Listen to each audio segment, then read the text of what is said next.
Hello दोस्तों, Raghav Sharma music channel में आप सभी का स्वागत है। मैंने यहाँ पर वीडियो को पॉज इसलिए किया क्योंकि मुझे लगा ये कंटेंट बहुत ज़्यादा हो जाना है।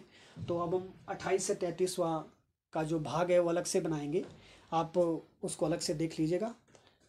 तो 28वां अध्याय है हमारे वाद्यों के 4 प्रकार या भेद भी आप बोल सकते हैं, उसका वर्णन किया गया है। श्रुति, स्वर, ग्राम, मूर्छना, जाति, भेद आदि का वर्णन किया गया है। यानी कि इसमें स्वर क्या होगा, श्रुति क्या है, आपका ग्राम क्या है, मूर्छना क्या है, जातियाँ क्या है। जातियाँ मैं आपको बता दूं, यहाँ पर ये वो वाली जातियाँ नहीं है जो हमारे समाज में चलती है, ब्राह्मण, क्षत्रिय, वैश्य, शूद्र आदि। ये वो वाली जातियाँ नहीं, ये अलग जातियाँ हैं। तो आप यहाँ पर ध्यान दें।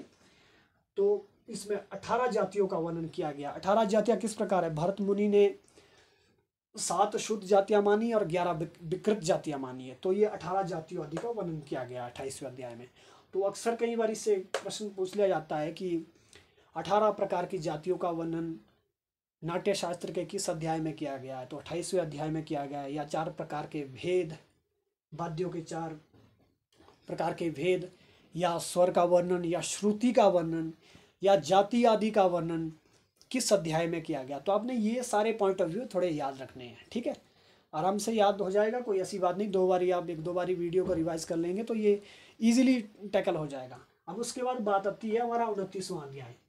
इस अध्याय में जातियों का रसानुकूल प्रयोग, वादन विधि आदि का वर्णन किया। यानी कि जो हमारी जातियाँ हैं, जो हमारी जातियाँ 18 प्रकार की जातियाँ जो बताई गई भरत मुनि ने, तो उसमें जातियों का रसानु यानी रस के आधार पर किस प्रकार उसका प्रयोग किया जाएगा, और उनकी जो वादन विधि है वो किस प्रकार वाद्यों को बजाया जाएगा, उनकी बजाने की विधि क्या होगी, तकनीक जिसको बोलते हैं, टेक्निकली जो उसको बजाने का एक, जिसको हम बोलते हैं तालीम बोलते हैं, विधा बोलते हैं, तो वो किस प्रकार होगी। इसमें 29वें अध्याय में इसका वर्णन किया गया है। वाद्यों के बारे में अभी वीडियो के एंडिंग में मैं आपको बताऊंगा कि 4 प्रकार के वाद्य कौन कौन से हैं।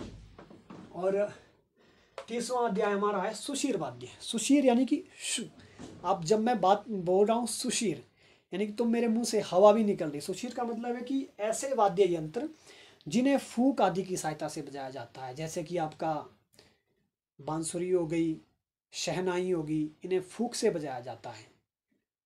तो सुशीर वाद्यों का वर्णन हमारे 30वें अध्याय में किया गया है। 31वें अध्याय में कला, लय, तालों का विवरण, यानी कि जो हमारी कलाएं हैं, आपको पता है कितने प्रकार की कलाएं हैं?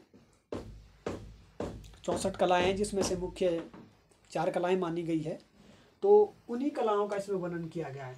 और तालों का विवरण इसमें दिया गया है। लय किस प्रकार होगी, ताल किस प्रकार होगी, क्योंकि ये प्रकृति जो पूरी चल रही है वो लय में चल रही है। अगर ये 1 सेकंड भी रुक गई तो पूरी प्रकृति का संतुलन बिगड़ जाएगा। तो उसी प्रकार हमारा जो 31वां अध्याय, इसमें कला, लय और तालों का वर्णन किया गया है। यानी कि लय किस प्रकार होगी, ताल किस प्रकार होगी, किस प्रकार वो बजेगी वाद्य के ऊपर, उसका वर्णन किया गया है। अब आगे चलते हैं। आगे 32वें अध्याय में 5 प्रकार की ध्रुवाओं का वर्णन किया गया है। आपको मैं बता दूं, ध्रुवाओं के नाम है प्रावेशिकी, अक्षेपिकी, प्रसादिकी, अंतरा और निष्क्रामिकी। ये 5 प्रकार की ध्रुवाएं हैं। प्रावेशिकी, अक्षेपिकी, प्रसादिकी, अंतरा और निष्क्रामिकी। तो ये आपकी 5 प्रकार की ध्रुवाओं का वर्णन किया गया है। छंद विधि, यानी कि वो छंद किस तरह से जो है, उनके छंद के आधार पर उन्हें प्रस्तुत किया जाएगा।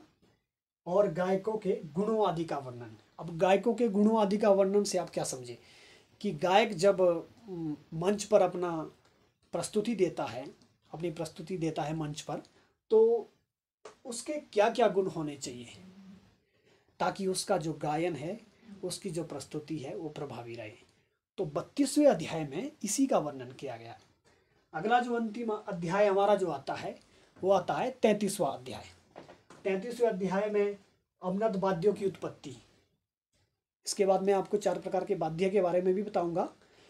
अवनद वाद्यों की उत्पत्ति, यानी कि जो अवनद वाद्य है, जिन वाद्यों को खाल से मढ़ा जाता है और किसी आघात के द्वारा, अवनद किसी आघात के द्वारा उससे ध्वनि उत्पन्न की जाती है, उसे हम अवनद वाद्य कहते हैं। तो 33वें अध्याय में वाद्यों की उत्पत्ति, भेद, वादन विधि, उनके भेद क्या है, उनकी क्या वादन विधि होगी, और इनके वादकों की 18 जातियों का वर्णन किया गया। यानी कि जो वादक है उनकी भी 18 जातियां बताई गई है, उनका वर्णन किया गया कि किस किस प्रकार जो है उन्हें बजाया जाएगा और उनके जो क्या लक्षण है उसका भी इसमें वर्णन किया गया है। तो कई बार प्रश्न पूछ लिया जाता है कि भरत मुनि के नाट्य शास्त्र के किस अध्याय में 18 प्रकार की वादकों की 18 प्रकार की जातियां और लक्षणों आदि का वर्णन किया गया है।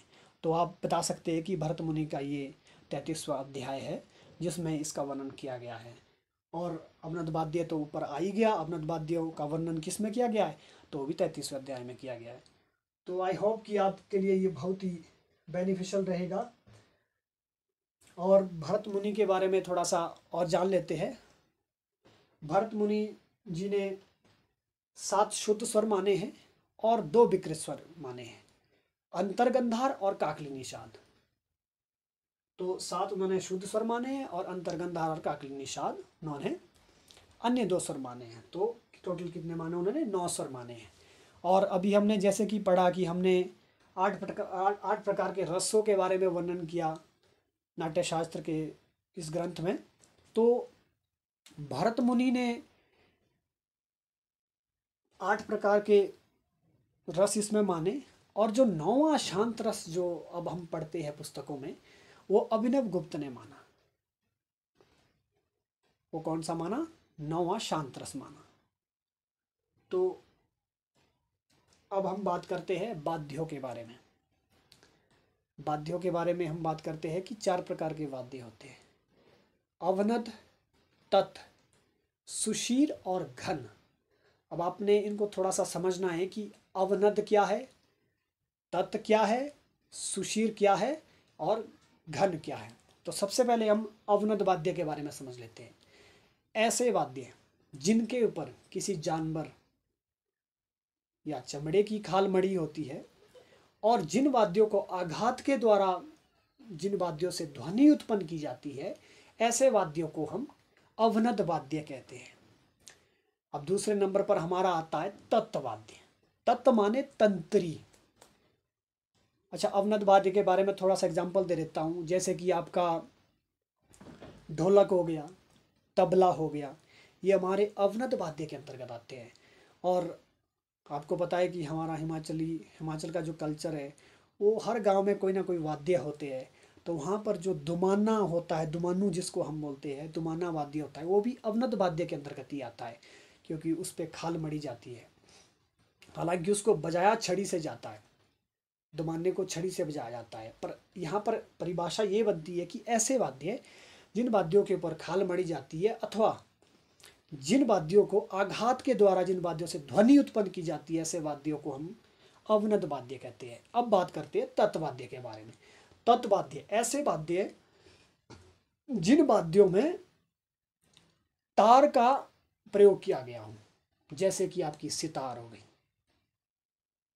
और आपकी सरोद हो गया, सरोद आपको पता होगा, और आपका स्वरमंडल आपने सुना होगा, तो उसमें भी तार लगे होते हैं। लेकिन आप मोस्टली ये सितार और वीणा रख सकते हैं आप। सबसे प्राचीन जो वाद्य है, तंत्री वाद्य, वो वीणा है। तो वीणा और सितार आप मोस्टली याद रखें।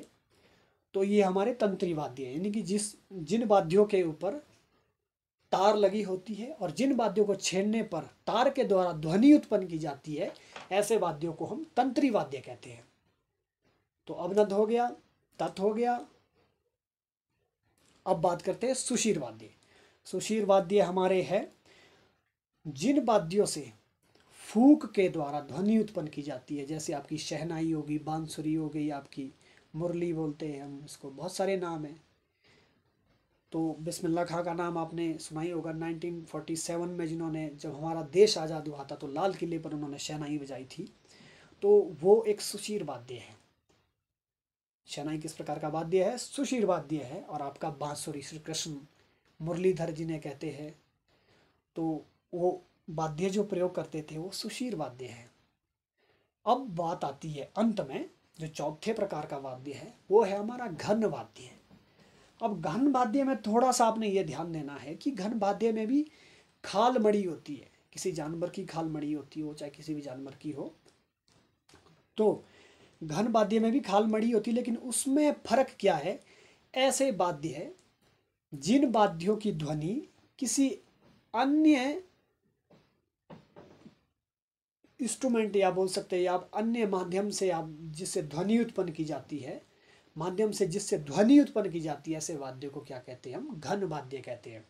जैसे कि आपका मंजीरा हो गया, ढोल हो गया, दुमाने की मैंने बात की, तो वो छड़ी से बजाया जाता है, ढोल भी छड़ी से बजाई जाती है।